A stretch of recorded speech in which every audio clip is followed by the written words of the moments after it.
Hello, everyone. My name is Emma.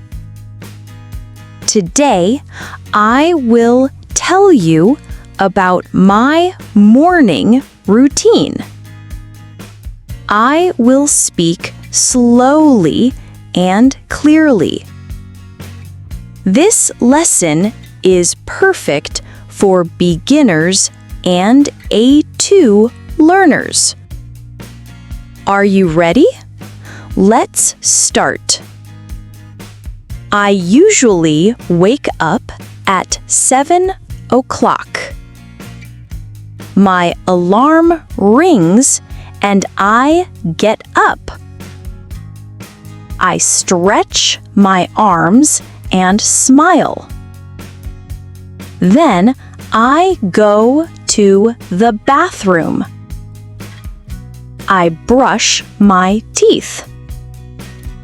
I wash my face with cold water.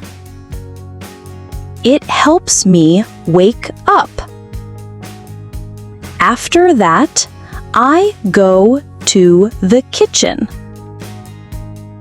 I make my breakfast. I usually eat bread and eggs. Sometimes I eat fruit.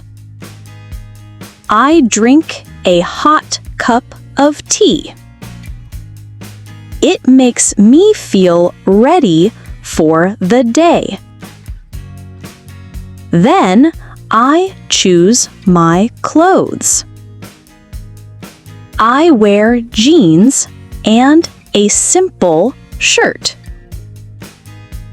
If it is cold, I wear a sweater too. I brush my hair. I check my bag. I take my phone, keys, and wallet. Finally, I put on my shoes. I leave the house. I walk to the bus stop. I see other people going to work. The morning is fresh and busy. This is my morning routine. What about you? What do you do in the morning? Thank you for watching. Don't forget to like, share, and subscribe for more easy English lessons.